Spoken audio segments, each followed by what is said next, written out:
Meanwhile, also from New York, the largest anti-Wall Street rally since the credit crunch happened yesterday. Thousands of workers and trade union leaders marched in anger over lost jobs, ruined lives, and they're demanding answers from the source of who they believe is responsible, who's the source of the trouble, the banks. RT's Anastasia Churkina takes us to the streets of the Big Apple. It's not every day New York becomes a sight like this.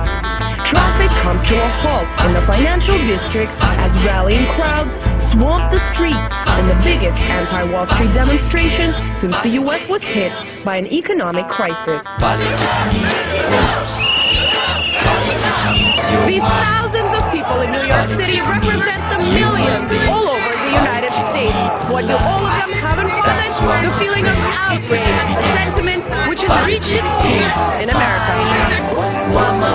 In a loud call for accountability, people want an end to the mess on Wall Street. Even 9-year-old Sam knows that something is not right. They're just doing the reverse of Robin Hood. They're stealing from the poor who need all their things to live and giving it all to the rich.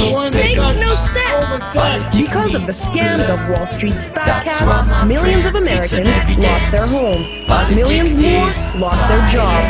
When the top 1% of wealth in this country controls political decisions, when the money that comes straight out of banks goes to bonuses instead of taking care of some of the problems that we need, and that same money goes to pay for the politicians that make those decisions, people should be damn annoyed. Instead of bailing out the people, the U.S. government made the taxpayer foot the bill for the too-big-to-fail companies. Time went by, and no one was punished for creating the economic tsunami. If I did that, if he did that, if he did that, we'd be in jail. All right, they call it a racket, a scam, and we'd be in jail. They got away with it, and they got bonuses to boot. Just months after being kept afloat by common Americans, bankers again began spending hundreds of millions of dollars in bonuses. We need good jobs and we need financial regulations to make sure that this never happens again. All of this outrage is not making too many bankers bite their lips in shame.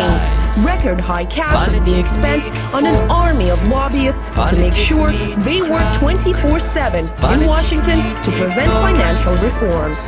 And the financial district is going about business as usual. Except now, the bull on Wall Street is no longer being rubbed or locked as a symbol of financial optimism, but needs bodyguards of its own. Anastasia Churkina, RT, New York.